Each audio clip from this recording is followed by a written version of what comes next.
Deportations have begun, sending a clear message that the doors to Europe are closed for illegal migration. The first batch of migrants and refugees were escorted from detention centres in the islands of Lesbos and Chios to the ports early Monday.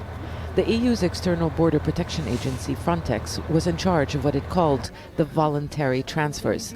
There were two ferries that left today. One with 68, another one with 63 migrants. There was one escort officer per migrant. Monday's deportation was a calm and orderly process. There were no signs of disturbances. The deportees were not handcuffed and force was not used. This is wrong! Shame on you! It's not clear if those who were sent back didn't want to talk to journalists or were prevented from doing so.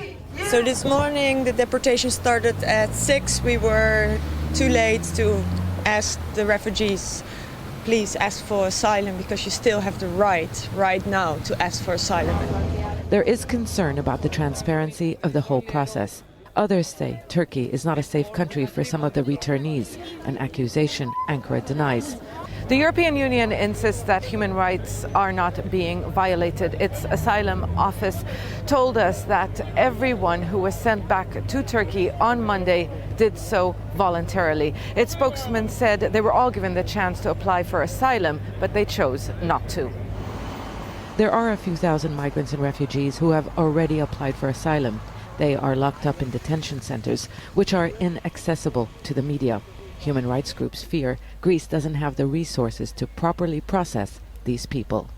Look, in so many ways today is a symbol for what is yet to come. I mean, we're deeply concerned that this is only the first of many mass returns to Turkey, and we're mostly worried about what is starting to happen now, which is looking at the next groups. What's going to happen when Syrians and other people who are clearly refugees are going to be put on these boats? That's really what we're most concerned about today.